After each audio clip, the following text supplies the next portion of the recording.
ऋषि जमदग्नि ने अपनी ही पत्नी रेणुका का वध करने का आदेश क्यों दिया था?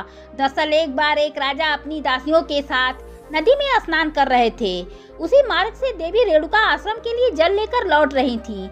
अचानक देवी रेणुका की दृष्टि उस राजा पर पड़ गई, जो अपनी दासियों के साथ हंसी खुशी स्नान कर रहा था। उस दृश्य को देखकर देवी रेणुका क्षण भर के लिए मोहग्रस्त हो गई। उसी क्षण उनके हाथ से जल का कलश गिर गया और टूट पड़ा।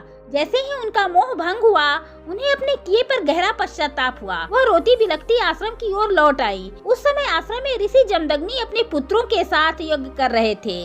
देवी रेणुका को इस प्रकार व्याकुल देखकर ऋषि जमदग्नि ने कारण पूछा।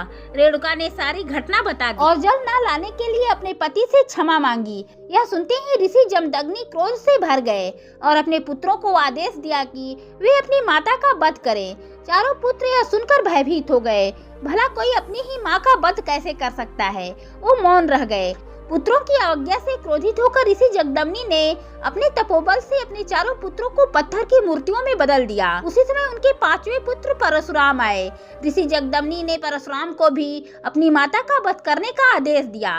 पिता की आज्ञा को सर्वोपरि मानकर मन में पीड़ा होते हुए भी परशुराम ने अपने अस्त्र से अपनी माता का वध कर दिया।